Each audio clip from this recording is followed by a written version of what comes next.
Greetings. Greetings. This is Uncle Vigilante. This is the Uncle Vigilante show. Actually, I go by Uncle V. Let me make sure this isn't going to blast me. Nope, we're good. And I have three things to share. 4 or 5, I don't know.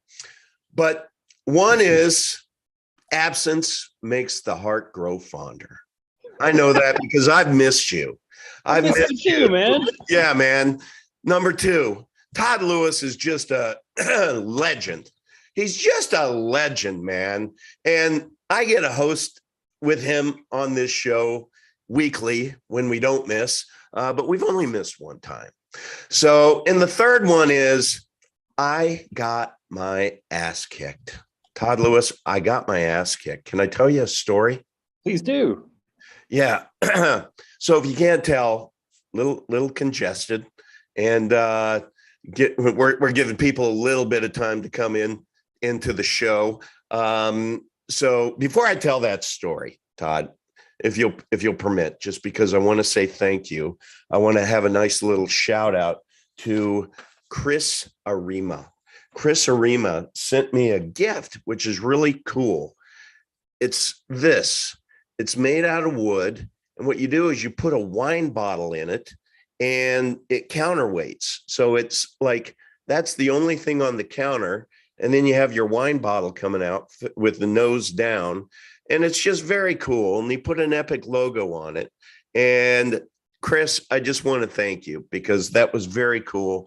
When I came home, that was just a really nice surprise. So thank you. So back to my story, Todd.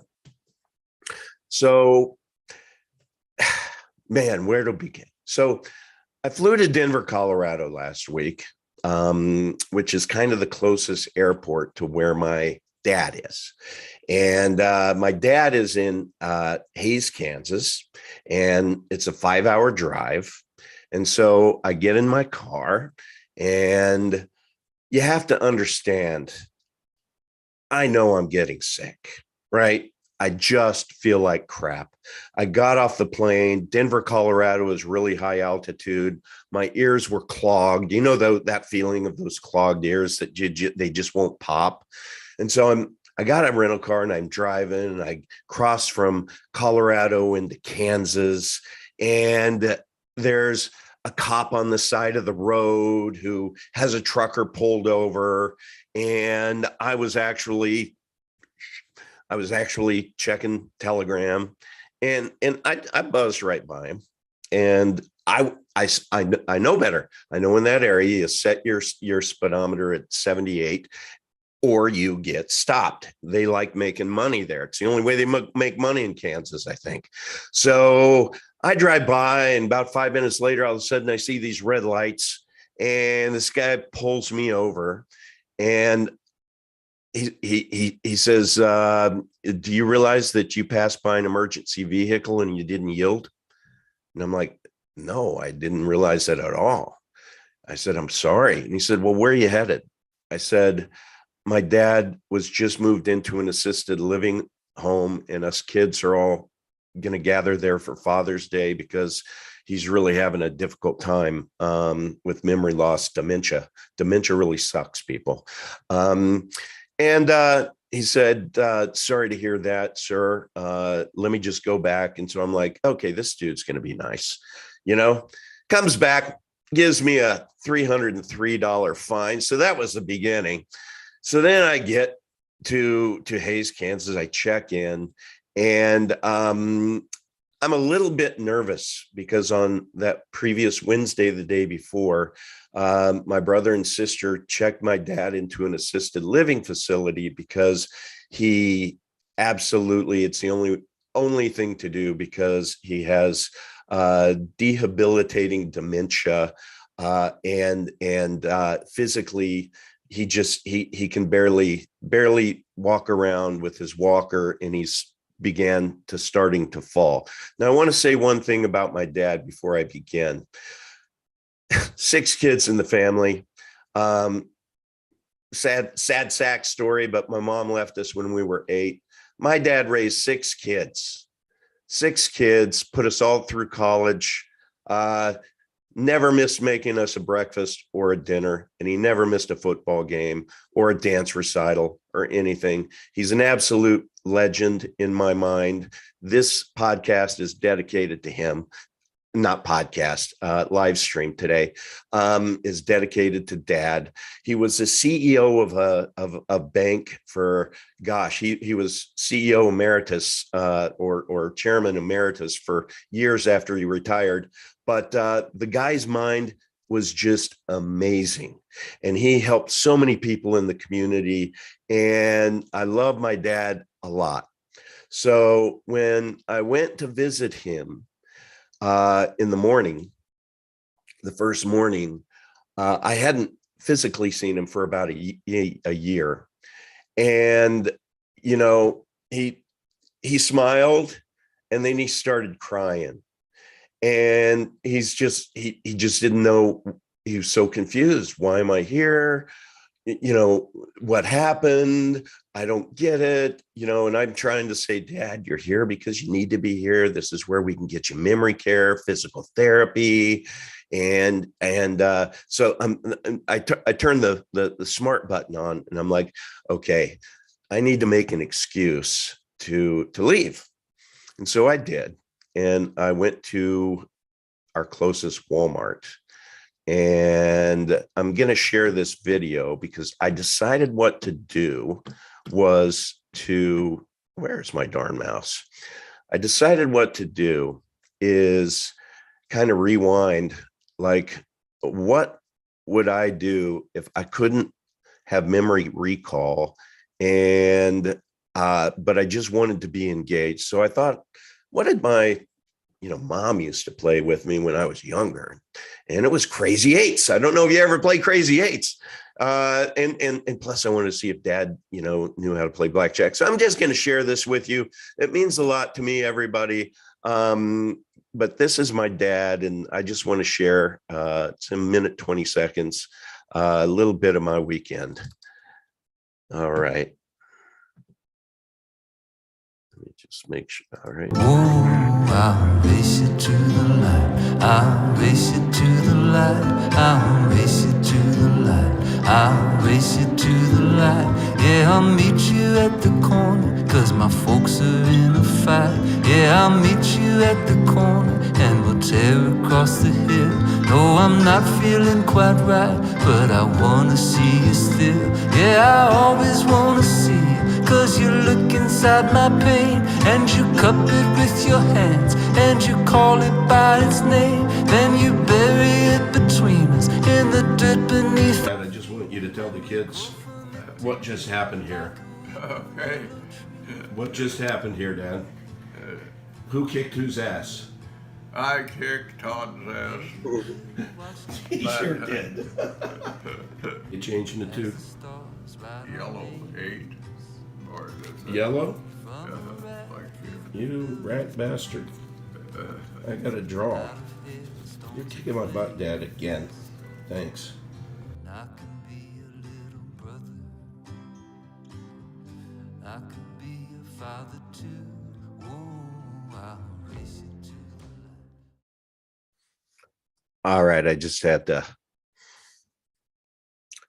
Yeah, it's been a tough one, man. When your hero, just can't remember anything. We spoke this morning at 7:30. I call him every morning now, and I do it on purpose to get him focused and whatnot. And then he's been blowing up my phone, and I listen to my voicemail, and he's waiting for me at breakfast and wondering where the hell I am. So anyway, that's when I say in the title that Crypto Coffee with Todd Lewis, superior money and ass kickings. So thank you for letting me honor my dad. Like, with that, we all know that what we're here for is the quest for superior money. I think your dad would approve. Yeah, I do too. Yeah. Approve of the quest?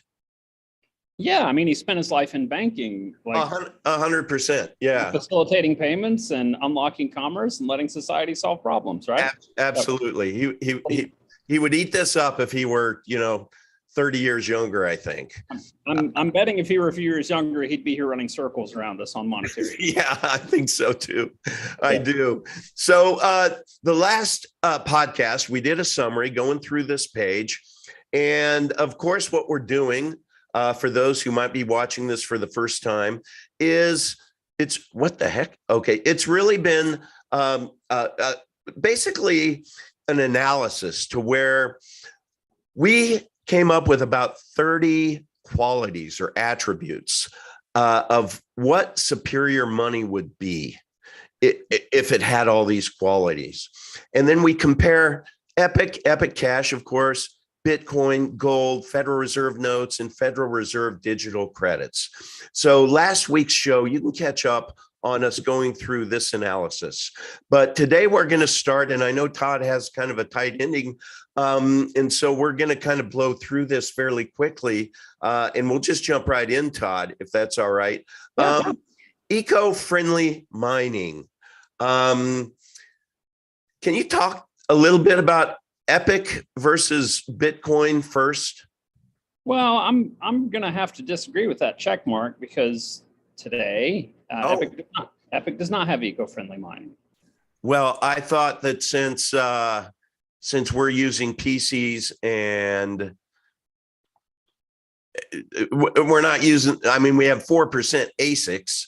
So that's in comparison to Bitcoin, which is all ASICs. Why wouldn't we be more eco-friendly than them? Well, there's,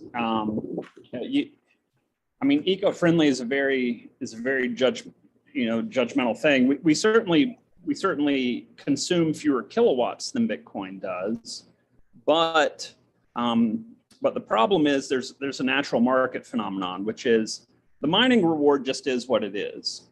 Okay. And the market's going to provide hash power computation to a chain, and the market's going to clear. And if miners are running excessive profits, then it's going to attract more miners in until the market clears. And so you're always going to, let's say for a given coin, the reward is $1. Okay. You're always going to have, you're rarely going to burn more than $1 to mine that coin. But especially as the market gets bigger and more efficient, the cost of mining a coin is going to approach $1. Now, what is that cost? That cost is two components. It's the capital expense and the operating expense. Okay, it's the cost of the computer and the cost of running it. And we'll just ignore the people and the rent and whatnot. Okay, it's the cost of buying a computer and the electricity to run and cool it. Okay, so the cost of buying the computer and the air conditioner and the electricity to run the computer and the air conditioner, right? Or the fans or whatever, blah, blah, blah. So you can tilt the balance towards CapEx instead of OpEx by having really expensive ASICs, but that's not really what we do. And even then, you're still burning power and consuming environmental resources to produce the silicon, right? So if we just hand wave at all that, the amount of natural resource consumption is just going to be driven by the market price in a proof of work chain. Okay. All right. So. All right. I got to push back on you here, Todd. Yeah, please. This is very debatable, and all I'm doing is telling you my opinion. Okay. Right? Okay. So part of what I think makes Epic Cash eco-friendly and great is that we have opted to distribute the rewards to what is it? It's the three ASICs, GUI, and what's that? ASICs, GPUs, and CPUs. Yeah. So GPUs and CPUs, I will tell you, gamers are going to game. And gamers are probably some of the smartest people out there, and gamers are going to figure out how to mine. And people who have their PCs, I have my PC. I could mine if I want to. I don't, but it's just a matter of will. I still have my hardware. So the mining would be incremental. Now, would I be generating a little more electricity? Yeah, sure. But GPUs, we only dedicate not GPUs, but the ASICs, we only dedicate 4% of our rewards to ASICs. So those are the big monsters that consume all the electricity that you have to retire after 2 years and put all of that waste into the environment. So I think absolutely we're eco-friendly. But Uncle, yeah. Let's say that you're not appreciating how the chain works. Okay. Let's say that for a given computational difficulty, it is much cheaper to run CPUs because you don't burn as much electricity. Okay. Okay. So that's going to attract more people into the mining because the profits are higher and the electricity usage ticks up. And it attracts more people and the electricity ticks up. And the difficulty is going to rise until the electricity cost of producing that block approaches the mining reward. Mm-hmm. Okay. So the individual power consumption on an individual PC may be low, but the total power consumption across the whole network to produce that block is naturally going to rise to clear the market. Okay. Okay. That's breaking my brain a little bit. So tell me what's going to happen when we add mobile mining, which will be very, very soon. Well, it's either going to be really profitable or a little profitable. And if it's really profitable, then more people are going to do it. And the electricity usage will tick up. All right. So your position is it's just all about electricity for each reward. And I'm using electricity as the example. There are the other environmental costs too, lithium batteries, making CPUs, whatever, but you can approximate all of it with electricity. Yeah. Right? Okay. Let's just call it electricity for simplicity, right? And sure. And if you're only using 3 cents of electricity to get $1 worth of reward, then the number of people mining is going to double. And then it's 6 cents of electricity. And then it's still profitable. So it's going to double again. And then you're using 12 cents of electricity. And any individual's electricity usage isn't going up, but the number of people who are mining is increasing. Right. And total electricity is going to increase. So you're telling me the total electricity to mine Epic is ultimately going to be the same electricity it would be to mine Bitcoin, no matter algo or not? More or less. Wow, that breaks my brain. What about gold, Federal Reserve notes, and Federal Reserve digital credits? Gold is incredibly energy intensive. It is not eco-friendly. Federal Reserve digital credits are very cheap to produce. And I actually disagree with Federal Reserve notes. The environmental impact of producing a $100 bill, I mean, this is just paper, man. Yeah. It's really insignificant. All right. So I'm gonna change that. Where the hell are we? Okay, I'm gonna change that. And everybody, I'm keeping track of what Todd's saying, and we're gonna have a final. We're gonna have a final of this that will distribute ultimately after the series. And that's why we're going through this process, to have these kind of debates. I will say one thing about the environmental impact of Federal Reserve notes. Okay. Which is the $1 trillion a year the US government spends on the US military has a decent ecological impact. Very good. That's a very good point. That's a very good point. And I mean, think about all of the airline fuel that it takes to be able to import all that all that cocaine. And if you didn't have the dollar bills to roll up and snort it, what would people do? Hey, Todd? man, like of all the things they do in Washington, D.C., hypocritically snorting massive quantities of cocaine is to me the least objectionable. Okay, so I am going to But the U.S. Pentagon is the largest consumer of petroleum in the world and has been for almost a century. yeah, it's disgusting. Okay, so I'm going to modify the Federal Reserve notes because I agree with you. I mean, and but I'm gonna hold out on the eco-friendly. I'm gonna, you know what? I'm gonna give a tiebreaker to Max. How about that? We'll let him chat. It's your show, man. All right. So independent governance. What is independent governance in per Todd Lewis? Oh, geez. I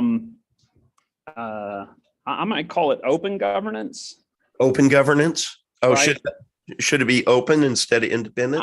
I would say open instead of Okay. independent, because independent from what, right? Everything is independent from some things and dependent on other things. So, Yeah, that's good.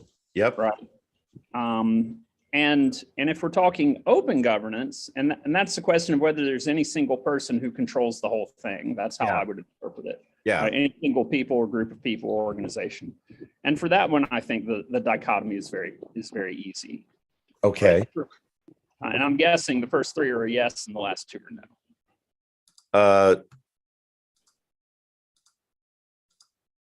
Wow. There you Yeah. go. All right. We can go on to next then. Okay. Regulation friendly.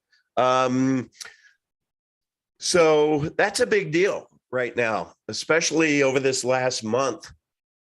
Some of the news that's come out, and I think there's a whole lot of projects out there that are going to be deemed securities. What are your thoughts on this?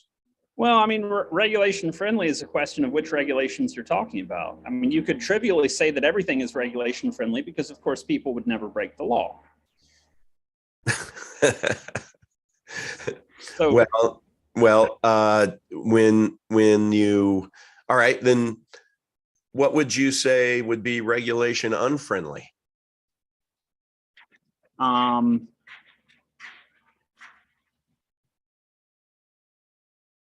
Well, and here I have my engineer hat on, right?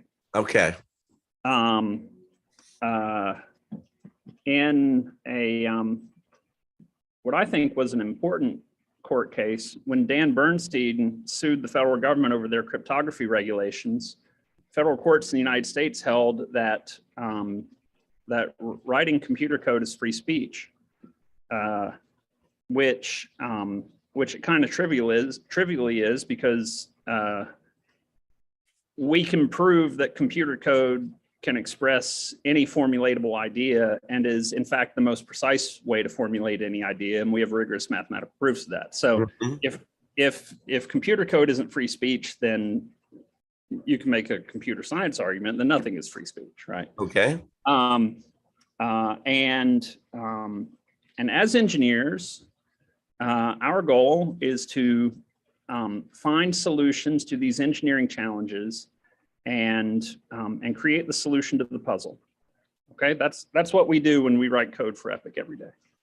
Okay. Now, if people choose to take this code and compile it and run it on their computers, that's their decision, right? And if operating the code and doing transactions violates regulations in the jurisdiction you happen to be in or be subject to with extraterritorial application, then you should do that thoughtfully and carefully. And we don't advise anybody to break the law. So given the principle and the legal holding, it's case law in the United States, that code is free speech, writing code to express mathematical ideas doesn't break any regulations because it's not a regulatable activity. Okay. Right. So in that sense, almost any computer project is trivially regulation friendly. Okay. Okay. Yep. in terms of the development. Using computer code. See what he did there? He just, as an engineer, he just took himself out of the culpability equation. That was beautiful. Using the code can break the law, but using a car can break the law. Using a pencil can break the law. Yeah, absolutely. Okay. But So, let me direct it a little. Okay. There's Yeah. a thing called the Howey test. All right. Which that is when I'm thinking regulation friendly, it's, are we at risk of 5 years from now, the SEC coming and tapping us on the shoulder and saying, you're a security, you're effed? well, that's actually two questions. The first question is Epic a security?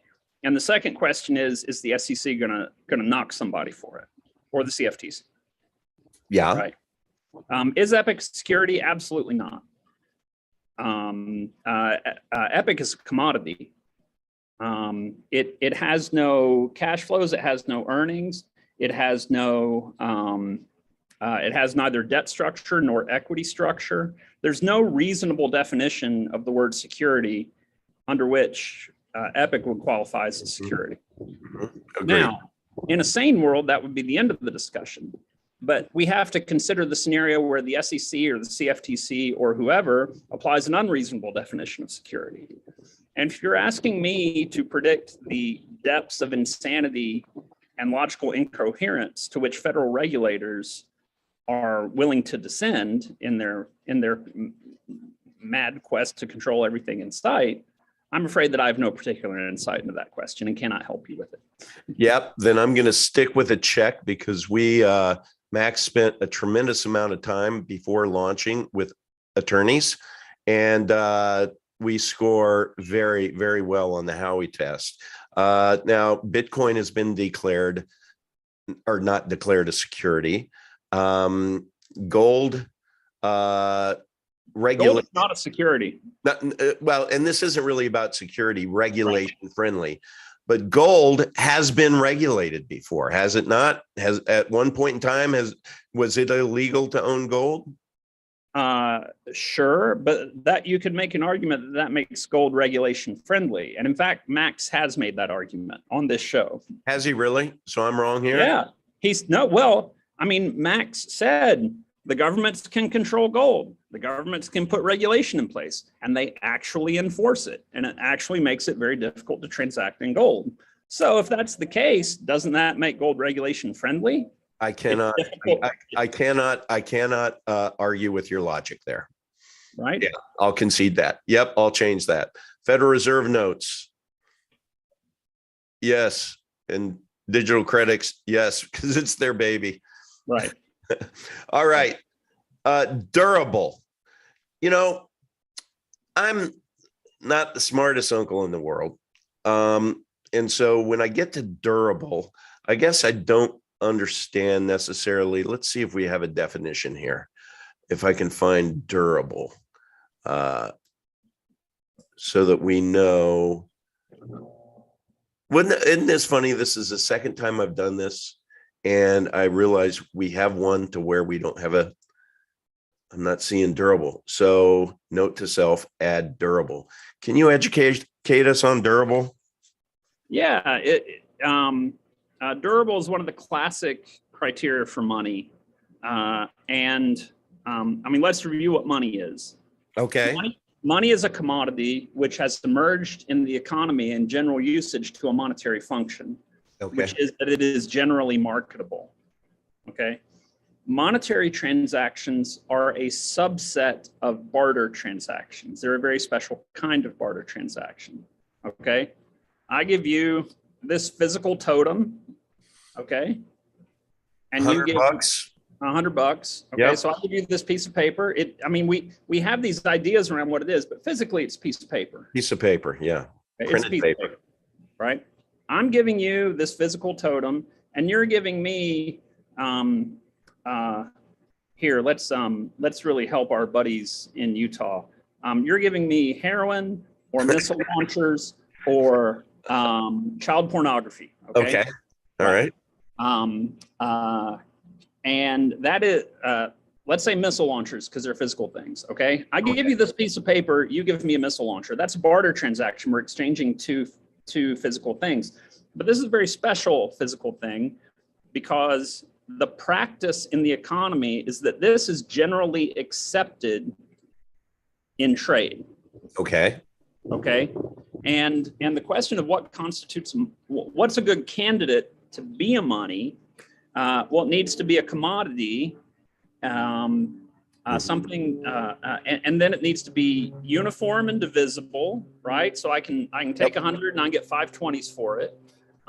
Every $100 bill is more or less the same as every other, although as we've noted, the serial numbers give a little lie to that, but be that as it may, in general usage, most of the time, $100 bills, same as another, so they're uniform. Yep.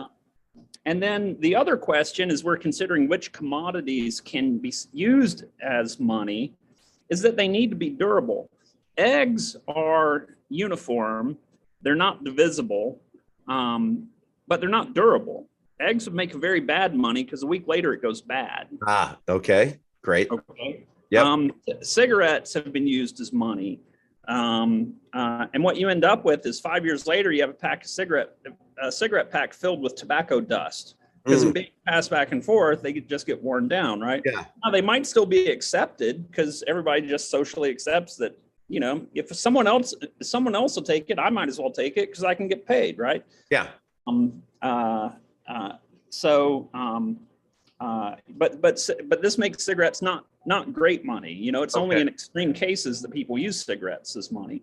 Canned food, likewise, has been traded for years in prisons and other places, and then someone opens it up and oh God, ramen noodles, right? Ramen noodles. Sure, but what historically gold and silver do well because you can make coins out of them. The coins last a long time, right? It's not going to turn to dust in your pocket. You can put it in your closet. So that's why durable is on the list. It's one of the really classic items on the list. Yeah. And my bet is that all 5 of these are counted as durable. Wow. Well, I'm gonna disagree here. Okay. Because $100 bill from 50 years ago, it's still a $100 bill. Okay, so and what are we trying to do with the durable test? We're trying to exclude things like eggs or meat, right? Meat is uniform and divisible. You can grade it and make it uniform, right? If we say grade A beef, there's criteria for what constitutes grade A beef. Grade A ground beef is uniform and divisible, but it's not durable, and that makes it a bad money. Okay, so I get it with the Federal Reserve notes. Someone would have to convince me that Federal Reserve notes and Federal Reserve digital credits are subject to the same kinds of failure that ground beef has as a monetary commodity. I don't believe they are. Okay, so I guess when I think durable and digital credits, I think the fact that the powers that be can they have control over those. That's programmed money. So that doesn't seem very durable to me if all of a sudden they say your digital credit is going to expire at the end of the month unless you start buying plant-based meat. And you could make that argument for the fiat currencies. When India demonetized their notes a few years ago, that's an example. But the counterexample to that is after Saddam Hussein's government fell and the government doesn't exist anymore, but his paper money is still accepted in the Iraqi economy just because it's convenient. Yeah. In fact, you can make an argument that the currency becomes more valuable after the government falls because they stopped debasing it. Right. It was never backed by anything anyway. At least now they're not making any new ones. All right. Scalable and fast. So like on durable, my question would be durable against what kinds of failure over time? Okay. Right. And you could argue that either way for the government monies. Yeah, I got you. All right. Scalable and fast. And let me just tell you what I have, and you tell me or what do you guess that I would have? I'd say Epic's scalable. I don't think Bitcoin's very scalable. Gold, it's not fast, so I'm guessing that's a fail. And then the Federal Reserve are both scalable and fast. Heck, their problem is they're too scalable. Okay. All right. Well, we're in total agreement on that. So let's go to portable and mobile. What would your guesses be there? Well, what is mobile? I mean, are we talking about ability to move it around, or are we talking about like mobile phones and whatnot? Oh, that's a great question. Damn you. You're the one who invited an engineer on the podcast. Man. I know. You're the ones who aren't embarrassed to say, I don't understand. Can you please explain that to me? And then you end up with the. No, I know. I'm just trying to think. Portable and mobile. I would think that would be mobile meaning portable, not mobile mining. Right. But let's go and see if we can find a third one where I don't have mobile on here. I bet you we can't. The ability to transact anywhere, it said. Oh, it did? Yeah, previous page. Towards the bottom. Portability, mobility, the ability to transact anywhere. Okay, there we go. There we go. So using that definition, let's think about it. Do you have that's going to be tricky because, like, let's say physically everywhere, not in terms of market acceptance. Okay. Okay. I'd say all 5 do pretty well on portability.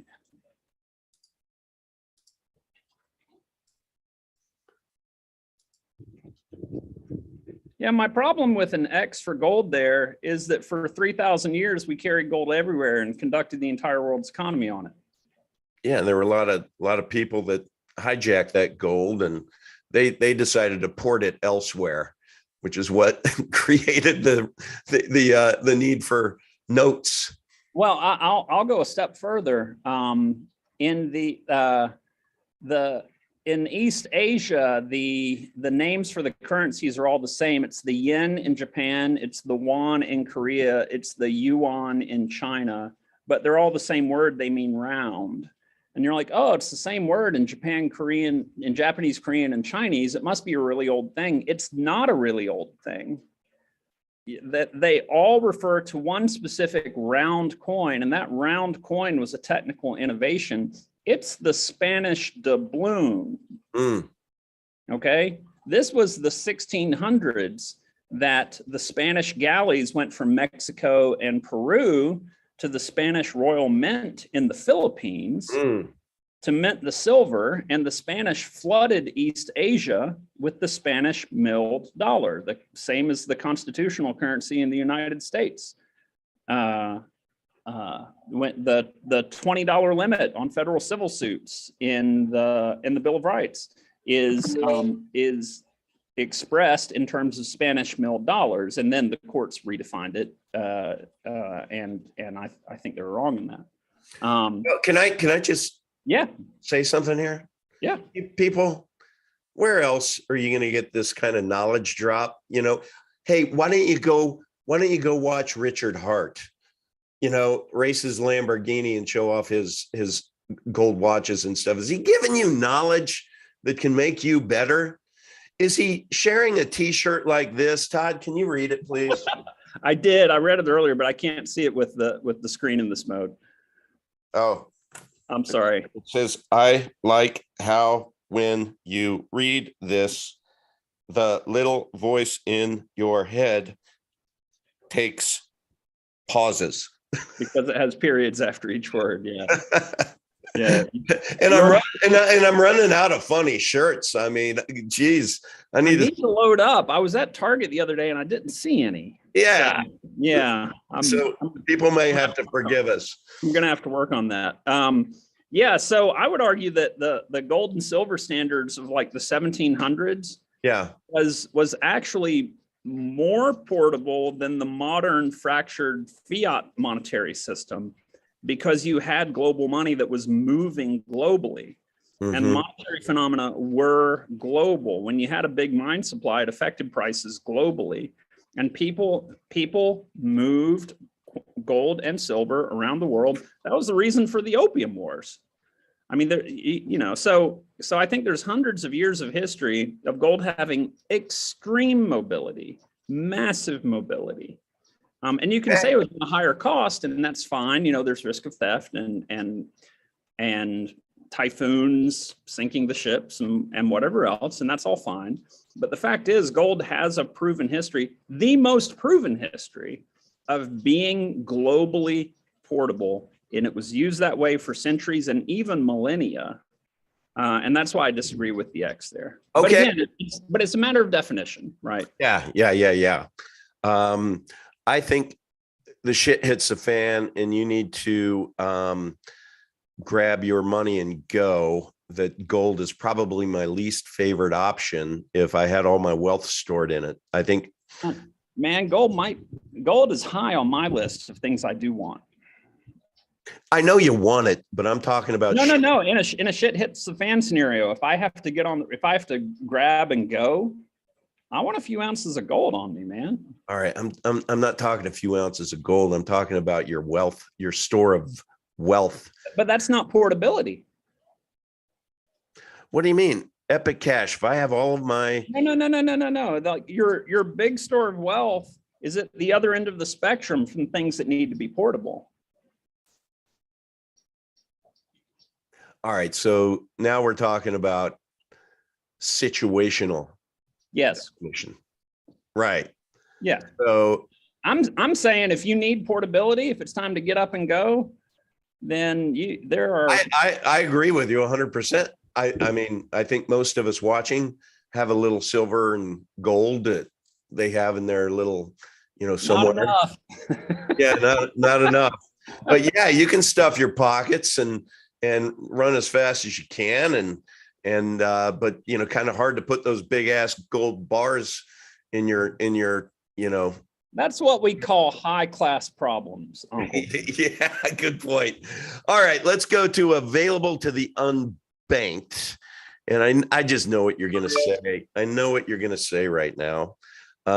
You're gonna tell me I'm wrong here by putting. I'm not sure that I will actually. You might be underestimating me. Okay. Epic, I agree.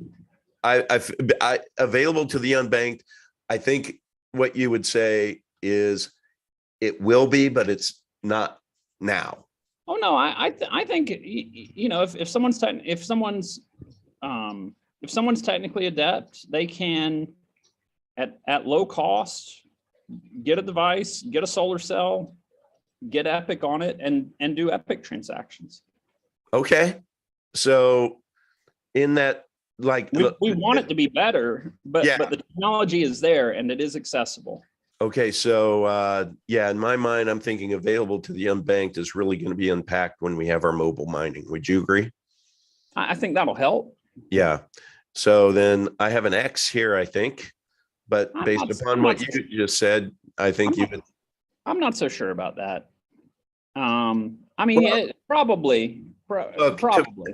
To realistically get Bitcoin, you're going to need, there's KYC comes into the picture, and having a financial institution to be able to onboard your. No. That's the common practice in regulated jurisdictions. Okay. And in the technical matter, Bitcoin is approximately as accessible to people in the third world, right? You could bring Bitcoin into a village, start doing transactions, other people get it in their wallet, and it could diffuse that way. Okay, so I would lump Bitcoin as similar to Epic, not as good, but still on the right side of the fence, in that if I'm in an unbanked town in some rural part of some low-income country, there is a path by which you could introduce Bitcoin into that community and monetize the community. I think Epic is much better than that. Okay, because we're just more modern. We have faster block times and our fees are lower, and we can do more transactions, and we're generally more accessible. But I would still All right. count. You just remind me of something. Our fees are really lower. So you introduce this to the unbanked. Well, no, you educated me earlier. Unbanked doesn't necessarily mean that you're not wealthy, or you're not, it doesn't mean you're poor. Right. Right. So I'm learning, Todd Lewis. Well, these are matters of opinion too. Right? Yeah. All right. Let me see what I have. A check for gold, Federal Reserve notes, and digital credits. Yeah. Despite my rah-rah enthusiasm for gold, I might put a no on gold there. Wow.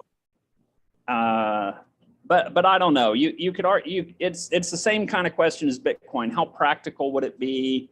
You can like what, and there exists those really small form factors of gold, like the 1 gram gold flakes that are in the plastic containers. Yeah. Right. And just like you could bring Bitcoin or Epic into an unbanked community, you could bring those gold, those micro gold coins in the plastic cases. You could bring those into an unbanked community too. All right. Without the banking system extending itself to that community, you can still monetize that community using. But realistically, would anyone? It's not as practical or as accessible as Epic and Bitcoin. And the people that would do that, I mean, the bankers don't care about that, demographic. Right. It's not profitable. So that's why, I don't know. I kind of like these. I would rank Bitcoin above gold. Where you draw the line of check mark versus X is a matter of judgment. Yeah. But I would think it would be easier to monetize an unbanked community with Bitcoin than with gold. Okay. But it's a judgment call, right? The difficulties are different, and so it's difficult to compare them. Available to the unbanked. Okay. Why did I do that? Widespread acceptance. Did we already do widespread acceptance? Sorry. Okay, let's go to widespread acceptance. I have an X for us, X for Bitcoin, X for gold. Come on, screen, show me.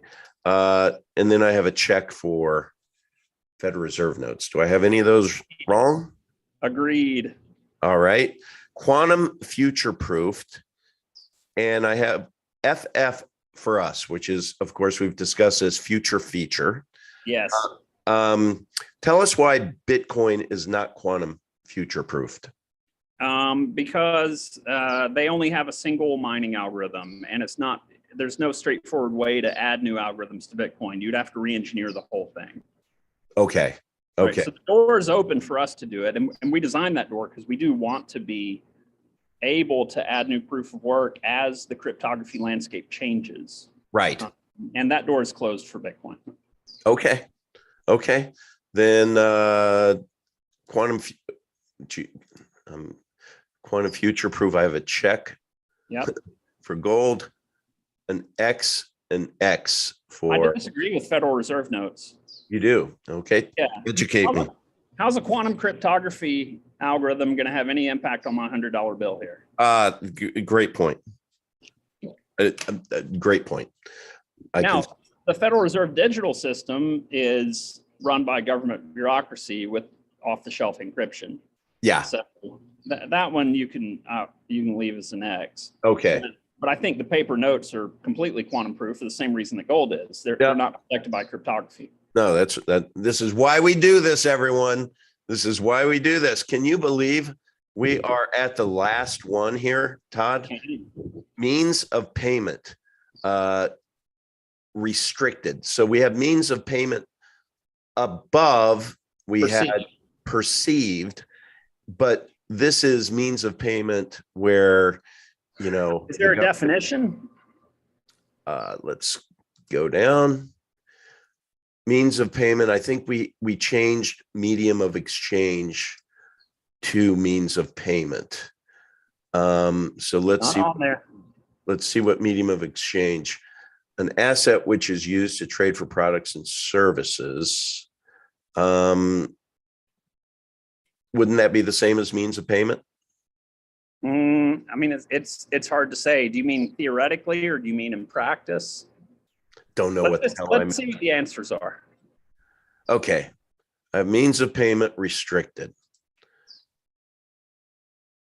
Yes, we even restricted. We win. Bitcoin, gold, Federal Reserve notes. Why do I have checks on all those? Because I think they all, in that sense, could be used as means of payment. And they all have been used as means of payment. And they're all more or less designed to be means of payment. Okay. If I had to do this again, because I think this is an error of what I had prepared, I would say means of payment restricted. That restricted really needs a definition. Yeah, it does. So maybe what I do is I just don't try so hard on this, and I don't do means of payment twice. And it's a good failure, man. It's a failure that stems from an effort to improve the situation. I love it. I love it. I'm just crossing that whole damn thing. Never regret a good failure. So did you guys hear that? I had a good failure today. Got my ass kicked this week and a good failure. Hey, if you're not having good failures, you're probably not trying hard enough. Yeah. So Todd, let me stop sharing that. It is 11:50. So I know you needed about 45 minutes, so we can wrap this up. You have anything to share? Anything interesting, tech updates, anything that Yeah, we're doing the core tech team is putting out weekly newsletters, and those are circulating around. I encourage people to dig them up or ask for them on the forums, and you can check out what we're doing. We try to make them, we put a lot of interesting stuff in there in terms of what we're investigating and talking about how the chain works and how we're developing it. Happy to take requests of people who want technical explanations of stuff and topics for future newsletters. So I'm really happy about that because we're opening the doors on what's happening down in the engine room, right? That's awesome. And letting people see. And then for this exercise, I'd really love more questions from the audience. All right. Well, what I will do is I will take this, get it edited, distribute it to the community, and then open it up. We'll have an open Q&A for this specific Quest for Superior Money series, and we'll just have people shoot. We could even drop a Zoom link in the chat if people wanted to Zoom in and ask questions, or just ask them in the chat. That would be great. So we'll make that happen for sure.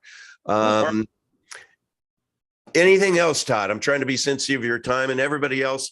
After Todd's off, hang around because I got some additional things that I can chat about. Hey man, I'm thrilled that we did this. Absolutely thrilled. Yeah. And hopefully it's helpful, and we should keep talking about what money is and how we're trying to make it happen for people and finishing the monetary revolution, and adding our brick to the wall. Yeah. So you know what I'm going to do, Todd? I'm going to edit this or send it in for a final edit. And then I think what might be kind of fun, it's just going to be salty, is let's get Max on and let's go through the final and see if we can just fine tune it one more time to see, to have that healthy debate. And then, or we could have the gold battle royale. Yeah, there we go. There we go. But you have to wear one of those wrestling suits, the spandex. Well, I've got my Borat bikini. Does that count? My Uncle V string. Yes. We love the that. Uncle V string. Oh, that's really good. Really good, man. Monkman made a meme of the Uncle V string. I'll have to send it to you. All right, Toddy. Peace out, man. I'll see you. Okay, thank you, bud. Cheers. He's awesome. I love Todd Lewis. Love me some Todd Lewis. So anyway, if I wanted to share a couple of things. One is right at the beginning, most of you weren't here, but I'd received a gift in the mail from Chris Arima, and it is this, which is a wine holder. So basically, you put your wine bottle in here, and it sits on the counter, and the weight, they counterbalance each other. And it has this beautiful Epic logo on it. I just thought that was cool. I want to read the letter that he sent, which was just very, very nice. Uncle V, like I said, in my past, I've received a tremendous amount of value from your show. Notably, listening to Max giving us all a new education on Bitcoin Core has been truly eye-opening. I also want to personally thank you for allowing your show to be a great platform for this special project. I make it a point to watch every Wednesday and Fridays, so keep rocking and rolling. I hope you enjoy the piece. I put a lot of care into these, and it's truly my pleasure to send one as a gift to you guys. Thank you again for everything that you do for the project. Your efforts are most definitely seen and appreciated. And based on what you mentioned at the very end of your last show on Thursday, sending positive energy to you and your family. All the best. So that was before, I guess I'd mentioned that I was going to see my dad. So thank you, Chris. And for those of you who are interested, go into the Epic Cash community. And these are the type of projects that we need to support. So I can't, this was a gift to me, but these are on sale. And I know that we have an Epic Cash market now, t.me/Epic Cash market. I think, shoot, sorry if I got that wrong, but it's been a long week. But we're trying to spin things up. But if not, please go to t.me/Epic Cash and say, I'm interested in the wine holder. How do I get in touch with Chris? Okay, thank you. Now, I want to share with everybody, because we have a good number of people in here. This is yoga, dude. All right. And let's just take the 8 minutes to listen to this, because I think we will all learn a lot. Nobody can articulate certain things better than yoga. So here we go. All right.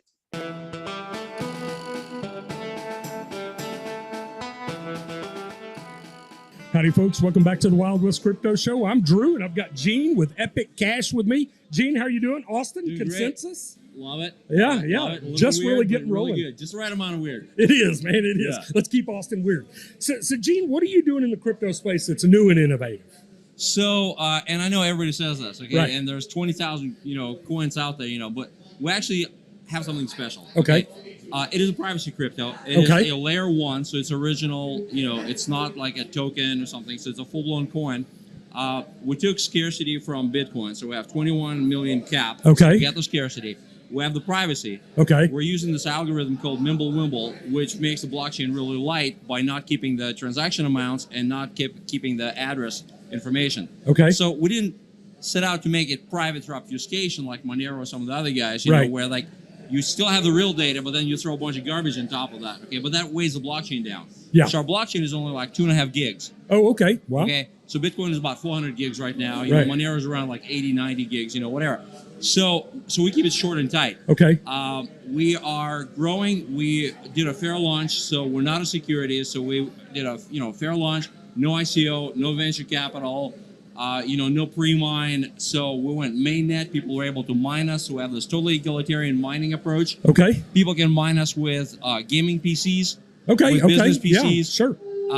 And the other thing, so that opens up the market to us. There's like 140 million people, with Bitcoin. Right. There's about 300 million people with crypto. It's Right. like the biggest growing country. The fastest growing country in the world, right? Yeah. So we're tapping into that market by having people able to mine us with just regular PCs. And those are, they're greener than Bitcoin, Sure. Bitcoin miners. Sure. So by default, we're a greener, Yeah. mining approach, which is hot, I guess, these days. But by also keeping the blockchain so light, the next thing we're doing is we're also going to be adding mobile mining. Oh, okay. So we're Okay. going to open this up to people with smartphones and tablets, which opens up a user market to like another, 7 billion plus. Absolutely. Okay. Yeah. So if we can, and that gives us decentralization, that gives us, better security against any kind of attacks. We also, we mine with CPU and GPU both. So people are actually utilizing their full computer, and it just takes turns. Sometimes, 48% of the time, like the video card is working, and then the CPU is working, and then the video card is working. So it doesn't eat up your gear, like some of the other, more intense mining. So that's kind of that in a nutshell. And then because we're not a security, because we started with the same kind of a immaculate conception that Bitcoin did, that gives us an ability to start these other additional things. Like we're going to add a DAO token on top of that. So you can vote on the direction of the project, on various project initiatives, So really community driven. It's 100% community. Yeah. We have the most freaking amazing community. Yeah. We have our white papers translated into 54 languages. We have global reach. So we're in Turkey. We're in. And you're fully deployed now. We're fully deployed. We're mainnet like 2.5 years. Oh, okay. coming up in 3 years. Yeah. So we got a market cap of around $15 million. Okay. We started, we had a market cap of like $50,000. So, if you look at like the last year, we're up a couple of 100%, for like the last 12 months. Sure. So, and I believe we're like the best kept secret in the crypto space. Okay. Yeah. We're in 122 countries, like over 2,000 cities. We have thousands of miners, and it's an up and coming thing. So we got the scarcity. That's like Bitcoin's biggest hot button. Sure. Yeah. But on top of that, we have privacy, and especially in this day and age, we're the unconfiscatable private property. Okay. Yeah. Whatever you mine is yours. Whatever you trade is yours. Whatever you buy is yours. Nobody can block you. Nobody can block your exchange. Nobody can block your transaction. Like, nobody can follow your coin. Nobody can taint your coin. So that's kind of it. That's it. Well, I'll tell you, Gene, I mean, things nowadays, and people are realizing it ever since Trudeau went out there and they started seizing people's bank accounts over there. They found out how vulnerable they are to our governments. Absolutely. And everything else. Absolutely. And if people don't take charge of their financial situation, they're going to be hostage Absolutely. to whoever at will. And at least like those of us who are fortunate enough to live in a country that has, some semblance of a law and some semblance of protection, right? But then, you look at the rest of the world. Yeah. That's been like this, for the longest time. So what we do is we're an opportunity creation engine. You know, people jump in. The other thing we're doing is we do like crowdfunding opportunities for people. So like microloans kind of thing, except these are like grants. Yeah. So somebody comes in, we have a website called epicfundme.com. People come to that website and they're able to present a cause, for personal something, like they want to buy a dog or something, or they want to buy some sheep, in Africa or something. Okay? Yeah. Or they're presenting a like a political cause or a social cause, or they just have like a startup business and they're looking for capital. Okay, they put their address for like the exchange address, since Epic doesn't have an address, but we have a Vitex. It's a decentralized, no KYC exchange. Oh, okay. So you can get up and running in like 5 minutes. Okay.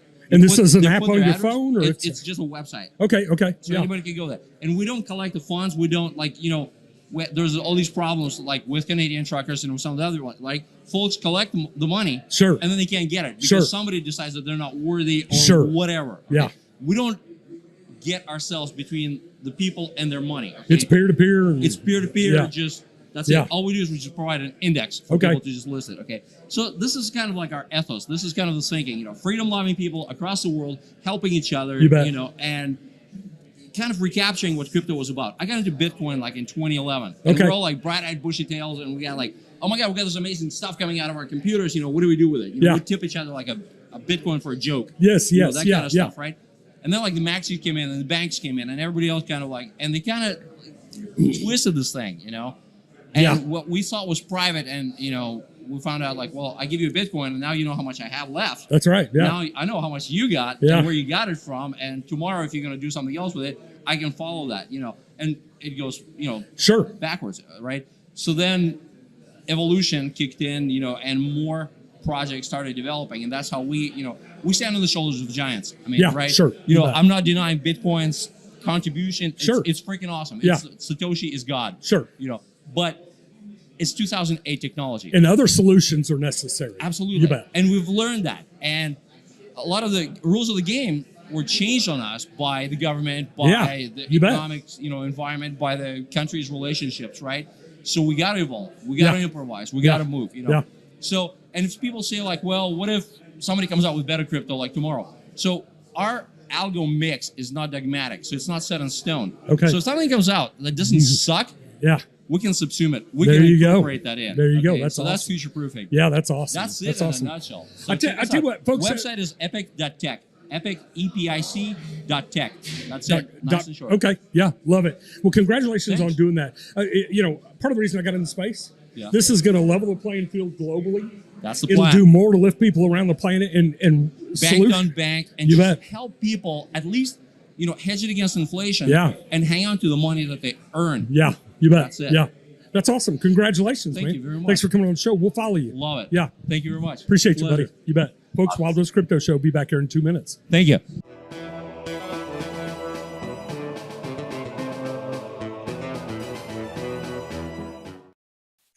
That was awesome. What we just witnessed was unconscious competence. Yoga dude, and that was very impressive. That's what I love about this community. There are just so many freaking smart people who can just off the top of their head start talking and going in multiple different directions.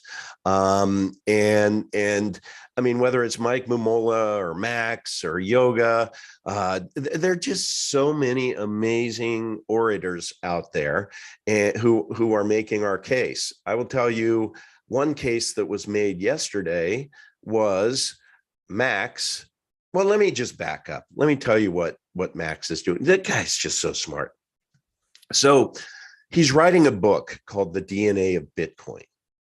And through the process, what we have from Satoshi Nakamoto, the founder, if it is a he or a she or a group of people, we don't necessarily know. I might give a hint on my thumbnail that I create for this specific show. So be sure to come back and look.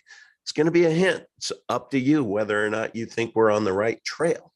But the DNA of Bitcoin, what Max as far as that's what we have. So above all else, you have to understand the white paper inside and out. Max has read it a freaking 1,000 times. And I think he could probably orate it, just from memory at this point in time. But what he did was he decided to come out with, as the author of the DNA of Bitcoin, he created a podcast called The DNA of Bitcoin, and he has done an outreach to some of the most amazing minds in the world on Bitcoin. And the appeal is to say, hey, I'm writing the DNA of Bitcoin, and I want to make sure I have it right.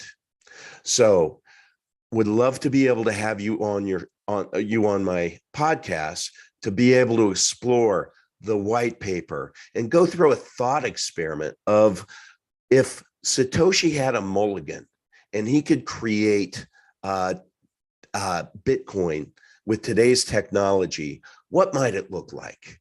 Let's explore that. And he has gotten an amazing response from, I'm not going to give you the list of people. I'm going to give you one person who he's interviewed. So he's now had 3 interviews. One was the author of the Bitcoin Standard. The other one, I can't remember his name, but he's like, these gets are crazy. The fact that he interviewed them. I've heard the first 2. I've had the privilege of hearing the first 2 to just kind of see how they're editing and everything. It's just beautiful. It's amazing. Max is just expert at interviewing and engaging. So yesterday, you know who he interviewed? Mark Cuban. Mark Cuban. Do you understand how huge that is? And what was going to be a 30-minute interview turned into 45 minutes, and then a sidebar conversation talking a little bit more where Max actually went into more detail about Epic Cash, and Mark Cuban didn't even know what that Mimblewimble technology existed, and he's fascinated. Max said he's hard on himself, but he would give himself an A+ for that interview. So I cannot wait to hear that. And I know you can't wait to hear it too. But here's the genius of Max. Instead of releasing the first one and then the second one, what he decided to do was get 6 full interviews of the most amazing minds in the world in the bag. And I think the series is going to be 12 total. And once he has the 6, that's when he'll start dropping them. And then we'll be able to listen to him each week. But he wanted to do that just to get his sea legs, make sure it's going right, kind of get a sense of how it is to engage with these masterminds on Bitcoin. And I'm telling you, after listening to these, nobody is smarter on Bitcoin than Max Freeman, period. In the story. Nobody is smarter than Max Freeman in all of crypto. I'm telling you, all of crypto.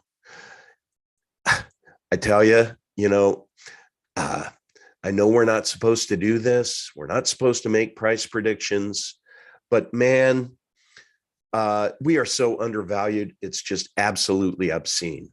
And when this podcast series is released, think about it. All of these amazing minds and all of their followers are going to want people to hear this, because it isn't about Epic Cash. That's the brilliance of this. Max is talking to them. If Satoshi had a mulligan and could redo it, what might be the positive attributes that he would consider? Folks, that's what we've been going through right here. The quest for superior money. So Max is able to ask the questions to where there's nobody who gets defensive, and their own words are going to make our case for us. It's brilliant. It's brilliant. So get excited. I hear that Diego Wallet is really, really, really close. Mobile mining, they're making an amazing amount of progress on that. It's going to be here sooner than we even anticipated. And then there are so many other things on the roadmap that are all coming together, at once. I mean, even E1, there's been a breakthrough on that, on how we might be able to do that absent that $175,000 raise. There's ways that it's like everything's coming together. The whole crypto world is going to hell. It's a bloody Red Sea. And we are that green beacon on the hill, man. We are kicking ass, everybody. We are part of our future. We are so on the ground floor. We are so on the ground floor of something special that's going to be world changing. You do not understand it. You don't appreciate it. I'm starting to get there. I am. So if you're watching this, you are like at ground zero. You are on the ground floor. You are part of the founding team. And you should be proud of that, because you're smart enough to pay attention and to follow along and start understanding, and not just let everybody tell you what to think. No. You're smart enough to come get involved with the community. And the other thing I want to talk about is that over this last week, I've been so absent. I've tried to look at Telegram and everything, but finally I got back, and last night I was just going through Telegram, and there are so many of you now that are coming out of the weeds who are contributing like crazy.